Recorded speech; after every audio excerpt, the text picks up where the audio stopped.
Hello everyone, today we're going to be going over some information in regards to caffeine consumption, supplementation, as it is found in a lot of sports drinks, energy drinks, pre-workout supplements, even soda. So going over a little bit, as we go through this presentation, I'll be giving some overall information as well as some benefits, disadvantages, and overall recommendations when it comes to caffeine and its consumption. So caffeine is a naturally occurring substance. It is derived from many plants, and I'll get to that in just a moment further on in this presentation. Many athletes and active individuals do utilize caffeine for sports performance and enhancement, and there is a upper tolerable limit. So 400 milligrams is said to be that kind of upper intake recommended for adults. Or you can either look at it as 5.7 milligrams per kilogram of body mass, and that is for the average adult weighing 70 kilograms. Now, there are some benefits to consumption of caffeine within limits, of course. So knowing your limits is absolutely important. Improve cognitive function, so a lot of things with the central nervous system, including alertness, reaction time, reduce rate of perceived exertion and pain. So while you're out on the basketball court, think making your next move, seeing the open man, things like that, knowing the play to call. These can also be benefits as well to help with that reaction time or alertness of what you're doing. Improve time to exhaustion. And then there was a study actually done by Wellington et al. This was in 2017. You'll see it in the resources at the end of this presentation if you want to read more information. But within a group of rugby athletes, they were either given 300 milligrams of caffeine prior to exercise or a placebo, and it was found that in the group that consumed 300 milligrams of caffeine, there was improvements on their repeated high-intensity efforts. So this was in sprint testing, in sprint test performance. It was also noted that there was no significant difference in rate of perceived exertion amongst those 3 sprint tests that they did. Can also help with caffeine consumption, help with overall energy as well as mood. Now, there are some disadvantages to caffeine. So again, knowing your limits, otherwise we could run several risks here, including gastrointestinal distress, things like headaches, nausea, heart dysrhythmias or other heart conditions, restlessness, irritability, dehydration. So with restlessness in particular, again, knowing your limits as far as are you sensitive to caffeine? Is there a certain time period throughout the day that you know, hey, if I have caffeine past this time, I'm just going to be up all night? How sensitive are you to caffeine? With dehydration, caffeine is in fact considered a diuretic, and that means promotion of increased urine flow. So that does pose a potential threat to athletes, as with diuresis, this is increase in water fluid balance as well as overall electrolyte loss, which can lead over time to dehydration. Now, making sure that you are hydrated, you are drinking lots of water throughout the day, consuming electrolytes if needed, these can all kind of level that out and avoid the risk of dehydration as well. Now, there are synthetic as well as natural sources of caffeine, so synthetic being derived in a lab versus natural from natural things that we get from natural growing things like plants.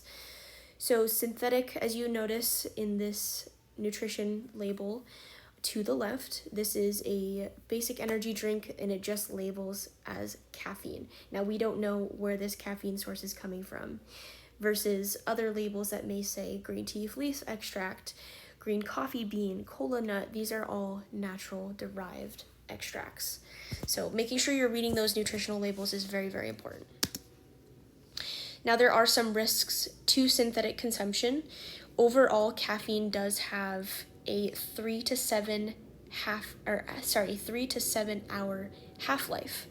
And it also has a very, very fast absorption rate. So within an hour, it's already being digested through the intestines. It's spiking increase in heart rate and getting that flowing throughout the system. So Things like a quicker crash can be noticed with synthetic. It's a very, very high concentrated amount, often seen in like levels of 300 milligrams or greater. So if you're having an energy drink that has that amount of caffeine, very potent all at once, think, that's being absorbed quickly, but it's also going to cause a very fast crash. So getting your source of caffeine from a natural derived element is very, very important. Now, who benefits from caffeine consumption? Many individuals, obviously as athletes, some performance, with alertness, reaction time, things like that. Students, we wake up early sometimes for 8 a.m. exams, may not have gotten a full night's rest, but making sure and trying to make sure that we get enough sleep is more crucial and versus overdosing in caffeine. Also, just on a side note, it's not recommended for children or pregnant women, although 200 milligrams max can be safe. Found by Sarah Eva et al., 2023. This was for pregnant women. There are some NCAA guidelines to note as far as caffeine use. If you'll notice in this list of NCAA bans, caffeine is considered a stimulant as well as a diuretic, and these are both on that list of banned substances.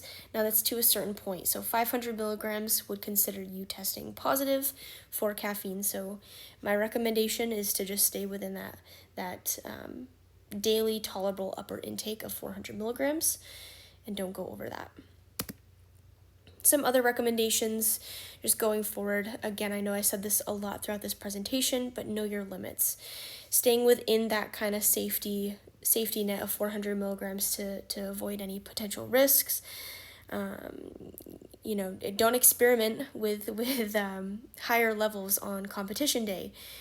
Experiment with caffeine or different sources of caffeine, such as, tea, energy drinks, coffee, things like that. Experiment with all of that on practice days or days that you have a lighter day or no exercise at all to see how that affects you. But also really important to make sure you're doing that so that with exercise how that's going to affect your performance as well.